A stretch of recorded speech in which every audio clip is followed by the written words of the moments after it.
आज तक आपने YouTube पर हजारों वीडियोस देखी होंगी और दिमाग को हैक करने वाले ऐसी वीडियो आपको पूरे YouTube पर नहीं मिलेगी, ये मेरी गारंटी है। स्कूल और सोसाइटी ने हमारा पूरा ब्रेन वॉश कर दिया है। वो चाहते हैं कि तुम एक भेड़ चाल की तरह रहो ताकि कोई भी आकर तुम्हें अपने फायदे के लिए यूज कर सके। और यही बात को फ्रेडरिक नीत्शे ने बिल्कुल साफ साफ कही थी। सोसाइटी हमेशा उन्हीं बात की तारीफ करता है जो बिल्कुल सीधा साधा होता है और जो वीक नजर आता है। हिस्ट्री के सबसे खतरनाक और इंटेलिजेंट लोग जिन्होंने एम्पायर्स बनाए और दुनिया पे राज किया, वो पैदाइशी जीनियस नहीं थे। अपनी लाइफ की शुरुआत में उन्होंने 6 ऐसी भयंकर गलतियां की थी जिन्होंने उन्हें ऑलमोस्ट खत्म कर दिया था। पर उन्हीं 6 मिस्टेक्स से उन्होंने अपने आप को डार्क इंटेलिजेंस में कन्वर्ट कर लिया। डार्क इंटेलिजेंस चाहिए तो जो मिस्टेक्स हमने की हैं उन्हें मत करना, वरना नतीजा हमेशा बर्बादी होगा।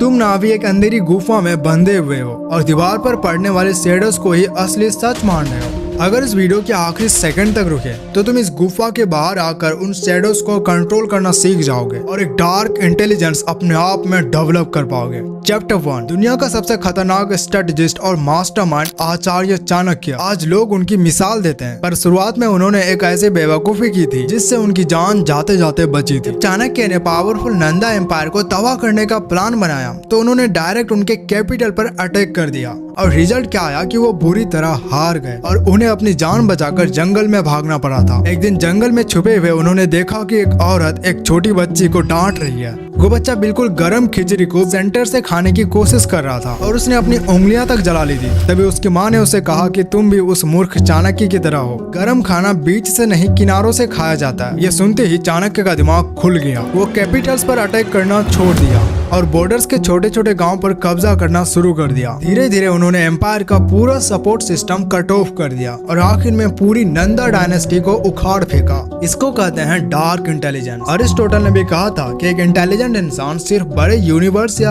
एंड गोल्स के बारे में नहीं सोचता, बल्कि उसको पर्टिकुलर्स यानी छोटी छोटी डिटेल्स और सही तरीके का पता होता है। मिस्टेक नंबर 2, देखो सर आइजैक न्यूटन दुनिया के सबसे स्मार्ट लोगों में से एक है जिन्होंने ग्रेविटी डिस्कवर की और कैलकुलस बनाया। तुम्हें लगता होगा कि ऐसे जीनियस इंसान अपनी लाइफ में कभी फेल नहीं हुए होंगे, पर रियलिटी यह है कि एक गलती की वजह से ये बैंकरप्ट होते होते बचे थे। साउथ सी बबल नाम का एक स्टॉक मार्केट क्रैश में अपनी पूरी जिंदगी की सेविंग्स गवा दी थी, आज के हिसाब से करोड़ों रुपए।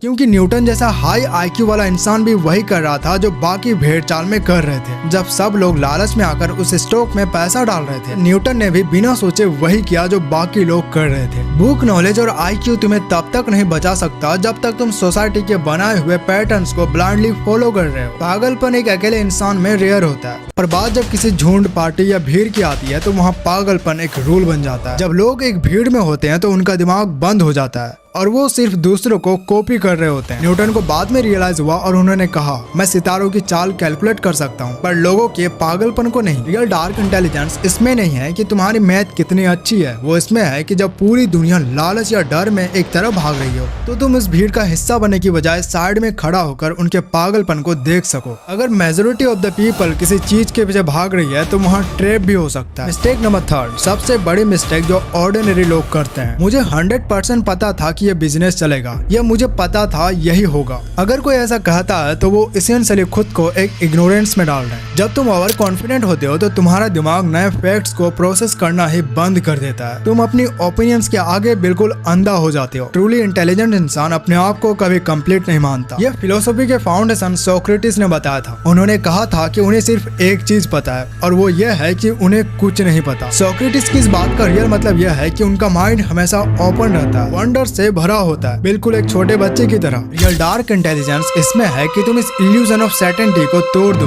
हर सिचुएशन में एंटर करो जैसे तुम्हें कुछ नहीं पता। अपने पुराने बिलीफ्स, ईगो और बायसेस को दूर रखो। इंटेलिजेंट लोग सवाल पूछते हैं, ऐसा क्यों हुआ, ऐसा हुआ तो इसके पीछे का रीजन क्या था। मिस्टेक नंबर 4, आजकल दुनिया तुम्हें एक चीज सिखाती है कि किसी एक चीज में घुस जाओ और उसमें मेहनत करो, इतना मेहनत करो कि तुम्हें किसी और चीज के बारे में जानने की जरूरत ही ना पड़े। यह स्टेटमेंट बिल्कुल गलत है। मैं तो सिर्फ कोडर हूँ, मैं तो सिर्फ मार्केटर हूँ। ये सबसे बड़ा ट्रैप है। तुम अपने आप को एक प्यादा, एक टूल बना रहे हो जिसे कोई और यूज करेगा। जब तुम एक नैरो बॉक्स में बंद होते हो तो तुम्हारा विजन छोटा हो जाता है, तुम पैटर्न्स और कनेक्शंस देख ही नहीं पाते। रियल इंटेलिजेंस जिसे हम पॉलीमैथ कहते हैं, वो अलग अलग डोमेन्स को कनेक्ट करने में हिस्ट्री के टॉप इंटेलिजेंस माइंड्स किसी एक बॉक्स में फिट नहीं होते थे। ये अरिस्टोटल का फिलोसॉफी ऑफ नॉलेज से समझ आता है। अरिस्टोटल ने नॉलेज को नैरो कंपार्टमेंट्स में नहीं बांटा था। उन्होंने पॉलिटिक्स, इथिक्स, बायोलॉजी, फिजिक्स सबको कनेक्ट करके एक वर्ल्ड व्यू बनाया था। उसका मानना था कि एक इंसान जो ब्रॉडली एजुकेटेड होता है वही हर सब्जेक्ट को सही से जज कर सकता है। डार्क इंटेलिजेंस डेवलप करने का मतलब है क्रॉस पोलिनेशन। साइकोलॉजी सीखो, हिस्ट्री पढ़ो, फाइनेंस समझो, इकोनॉमिक्स पढ़ो। जब तुम्हारे दिमाग में अलग अलग फील्ड्स का डाटा कंबाइन होगा तब तुम वो सॉल्यूशन देखोगे जो एक नैरो स्पेशलिस्ट कभी अपने लाइफ में नहीं देख पाते। मिस्टेक नंबर 5, इसे हम एक कहानी से समझते हैं। सदियों पुरानी एक प्रॉब्लम जिसे दुनिया के सबसे स्मार्ट लोग भी सॉल्व नहीं कर पाए, पर एक इंसान ने उसे सिर्फ 10 सेकंड में ही खत्म कर दिया। एंशिएंट हिस्ट्री में एक बहुत फेमस मिथ था। एक रथ तो आप लोग समझते होंगे। वो रथ एक बहुत ही कॉम्प्लेक्स गांठ से बांधा हुआ था। कहा जाता था कि जो इस गांठ को खोल देगा वो पूरे एशिया में राज करेगा। कई सालों तक दुनिया के कोने कोने से जीनियस लोग आए, राजा आए, सबने अपनी सारी इंटेलिजेंस लगा दी उस गांठ को खोलने में, पर वो इतनी उलझी हुई थी कि किसी से नहीं खुली। फिर वहाँ एंट्री होती है अलेक्जेंडर द ग्रेट की। उन्होंने पहले गांठ को बिल्कुल ध्यान से देखा, पर उसने बाकियों की तरह उसे खोलने की कोशिश नहीं की। उसने सीधा अपनी तलवार निकाली और एक ही झटके में उस गांठ को काट कर 2 भाग कर दिया। इसको कहते हैं लेटरल थिंकिंग। बाकी लोग एक रूल फॉलो कर रहे थे कि उस कॉम्प्लेक्स गांठ को अपने उंगलियों से खोलने की कोशिश कर रहे थे, पर अलेक्जेंडर ने उस रूल को ही रिजेक्ट कर दिया। तुम्हारी सबसे बड़ी गलती यही थी, द रूल ट्रैप। तुम अपनी लाइफ, अपने कैरियर, अपनी प्रॉब्लम्स को उन रूल्स के हिसाब से सॉल्व करने की कोशिश कर रहे हो जो सोसाइटी ने तुम्हारे दिमाग में डाला है। पहले ये डिग्री करो, फिर लाइन में लगो, फिर वेट करो। ये रूल्स उन्होंने बनाए हैं जो खुद टॉप पर बैठे हैं ताकि तुम हमेशा उनके नीचे रहो। रियल डार्क इंटेलिजेंस इसमें नहीं है कि तुम गेम के रूल्स को कितने अच्छे से खेलते हो। इंटेलिजेंस इसमें है कि तुम रियलाइज करो कि वो रूल्स फेक हैं।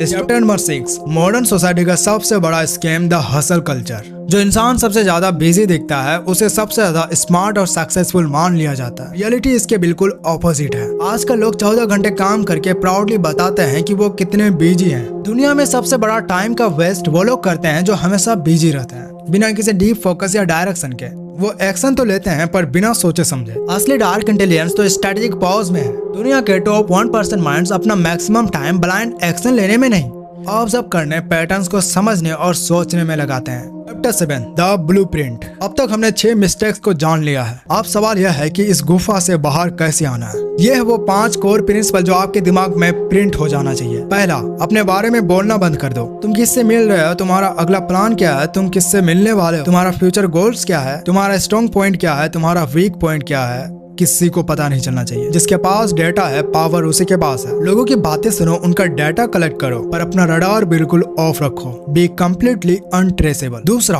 अपना ईगो को मार दो। जिस इंसान को अपनी तारीफ सुनने की आदत होती है उसे कोई भी मैनिपुलेट कर सकता है। लोग तुम्हारी ईगो को स्ट्रोक करके अपना काम निकलवा लेंगे, तुम्हारा तारीफ करके तुम्हें मैनिपुलेट करेंगे, फिर तुमसे वो काम करवा लेंगे जो तुम नहीं करना चाहते हो। जब कोई तुम्हारा तारीफ करे, इंसल्ट करे, तुम्हारा रिएक्शन 0 होना चाहिए। पर कोई अगर इंपॉर्टेंट इंसान तुम्हारा तारीफ करे तो रिएक्शन बिल्कुल देना। अगर तुम्हें पता चल जाए कि ये तुम्हें मैनिपुलेट करने के लिए तुम्हारी तारीफ कर रहा है तो वहाँ रिएक्शन देना बिल्कुल गलत है।